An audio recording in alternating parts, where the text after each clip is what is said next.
La vraie intrigue de Chainsaw Man commence avec la prophétie de Nostradamus et la fin du monde qui est prévue. On en parle.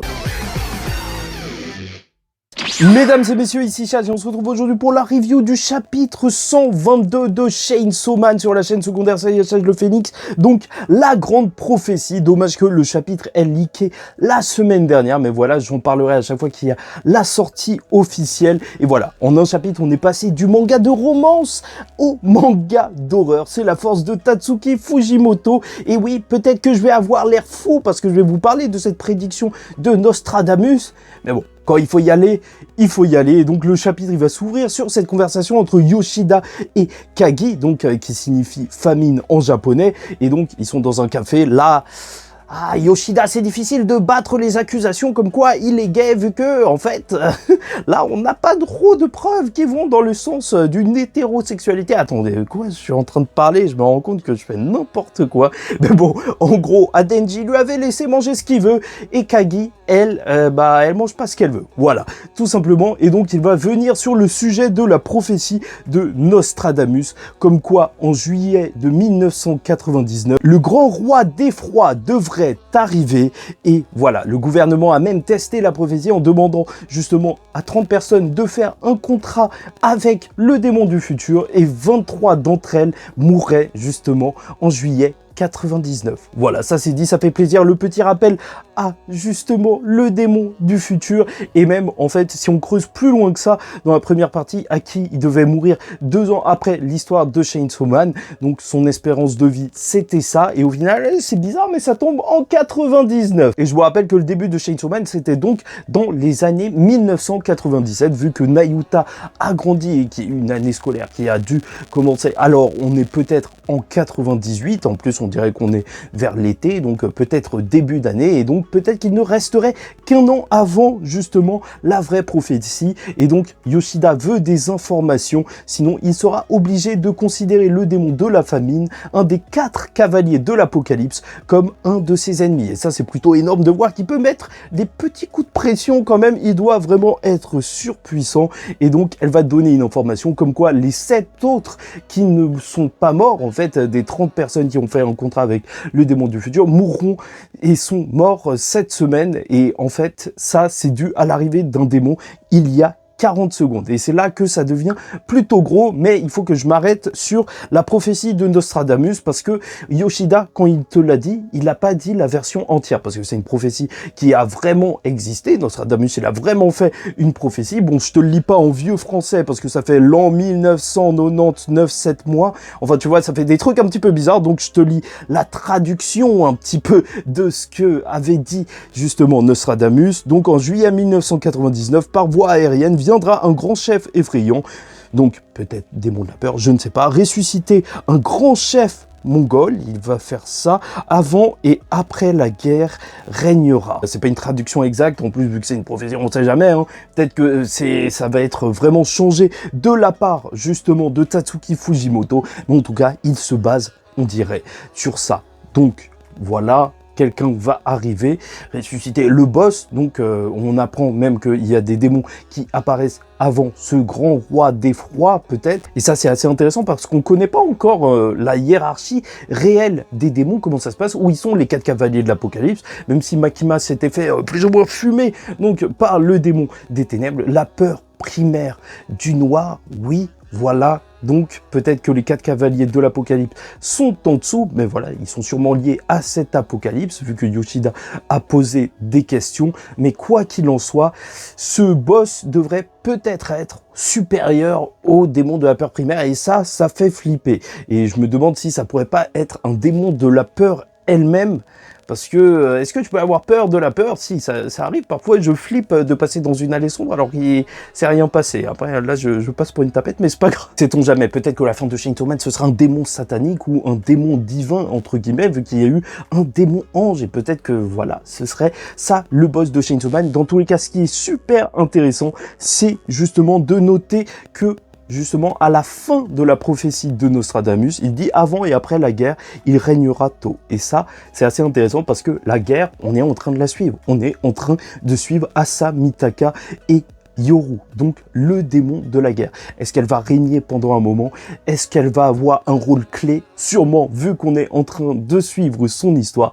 Et ça risque d'être extrêmement intéressant. D'ailleurs, n'hésitez pas à liker ou disliker la vidéo, commenter, donner votre avis en commentaire sur cette prophétie. Est-ce qu'elle va trop loin? Est-ce que ça vous plaît que, voilà, ça y est, on a une prophétie pour aller jusqu'à la fin de Chainsaw Man, et abonnez-vous si vous n'êtes pas encore abonné. Et d'ailleurs, je pense que je vais vraiment devoir faire une théorie sur Asa et Yoru sont la même personne, parce que je sais pas, ça sent de plus en plus bizarre. Bref, donc on a l'arrivée d'un démon qui fait vraisemblablement partie des peurs primaires, donc les peurs de l'humanité les plus grandes en fait, celles qui ont été connus de tout âge, tu vois, avant même les tronçonneuses, il y avait la peur des ténèbres. Alors voilà, on va avoir un démon qui va apparaître, puisqu'on va revenir sur Asa et surtout les personnes qui sont dans l'immeuble et donc qui avaient sauté par la fenêtre, et voir des gens sauter comme ça rappelle le côté bizarre de Chainsaw Man, peut-être un côté qu'on apprécie, en fait, et c'est pour ça qu'on lit Chainsaw Man, où il peut se passer tout et n'importe quoi, et des éléments vraiment très, bah voilà, vraiment, c'est le terme,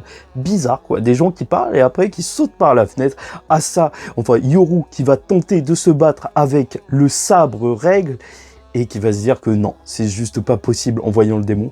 Ça, c'est juste énorme. Franchement, pour te dire à quel point ce démon a l'air flippant, le démon de la guerre n'a même pas essayé d'attaquer, il a fui directement. Nayuta avait dit que cette odeur de démon était plus pestilentielle que n'importe laquelle qu'elle avait sentie, et donc voilà. Passons aux théories sur ce possible démon qui est assez étrange. Parce que bien évidemment, on peut d'abord penser au fait que c'est le démon de la mort. Étant donné que, en fait, voilà, on a eu les 3 cavaliers de l'Apocalypse, il nous manquait la mort. Donc là, peut-être que ce serait lui. Surtout que les personnes qui se sont suicidées se sont dit tout d'un coup que voilà, peut-être qu'il fallait mourir.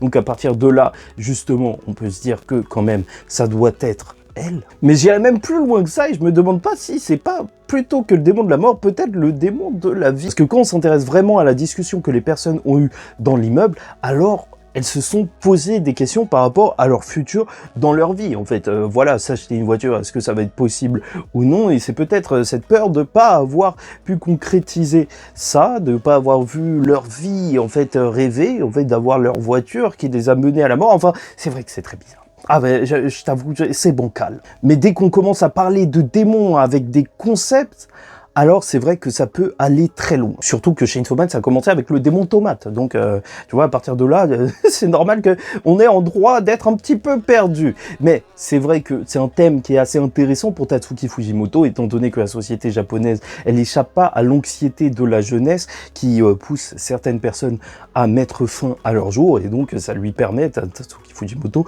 d'élaborer un petit peu plus ce thème. Et c'est pour ça, démon mort ou vie, c'est assez intéressant. Surtout que si on s'arrête bien sur ce démon, ce qui est assez intéressant, c'est de voir Bucky. Je sais que c'est bizarre, je sais que c'est très très chelou, mais étrangement, en fait, la forme de ce démon, qui est donc un corps féminin, mais qui est très différent en fait d'un corps humain, avec des mains à la place des pieds, et qui font donc des formes de pattes et des ailes, bah, ça fait énormément penser un poulet. Je sais que c'est très très bizarre, mais je vous jure, arrêtez-vous 2 minutes sur ce dessin, ça ressemble énormément à une forme de squelette de poulet. Et c'est peut-être anodin, tu vois, c'est peut-être complètement fou, peut-être que je sors ça de ma tête, mais d'un autre côté, Bucky, au tout début de la série, avait été introduit à la classe. Pourquoi dans la classe d'Asamitaka? Pour montrer l'importance de la vie aux élèves. Et donc, avoir cette forme pour le démon mort ou le démon vie ou autre, alors je trouve que c'est plutôt bien vu de la part de Tatsuki Fujimoto, si c'est vraiment ça et si c'est pas juste moi qui vois un poulet et qui est trop fin. Bref, mais là où pour moi en fait cette théorie elle coince en fait le fait que ce serait le démon mort, le démon vie ou je sais pas quoi, c'est le fait que normalement si c'est un des 4 cavaliers de l'Apocalypse, alors on devrait quand même avoir une certaine logique à travers justement les 4 qui seraient dans des personnes, des jeunes lycéennes ou autres, tu vois, ou en tout cas juste des jeunes filles. Et là, on semble pas du tout avoir ça avec un personnage qui n'a même pas de tête.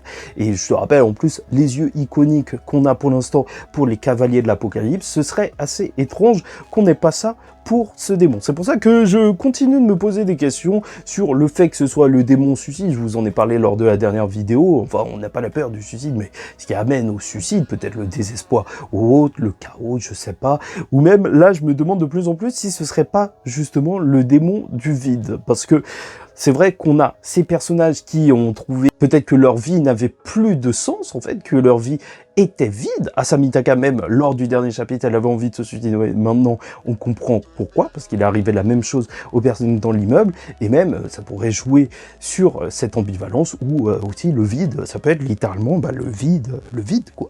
C'est pour ça qu'il sauterait. Enfin bref, vous voyez, c'est assez mystérieux, voilà, je vais pas vous mentir, je vais pas faire le Nostradamus, je crois qu'on en a déjà un, je crois qu'il est mort, je crois que si on écoutait ses prédictions, on serait déjà mort 57 fois, mais bon, il y a des gens qui essayent de décrypter encore de nos jours, donc bonne chance, maintenant on va en faire partie, on est bizarre. La commu Chainsaw Man est très chelou, mais bon, c'est pour ça qu'on l'aime. Les mystères et l'intrigue de Chainsaw Man remontent d'un coup. Et alors qu'on pouvait se dire que la fin de la partie 2 serait peut-être plus calme avec un Denji qui se marierait avec Asa ou je sais pas quoi, la prophétie de Nostradamus n'augure absolument rien de bon.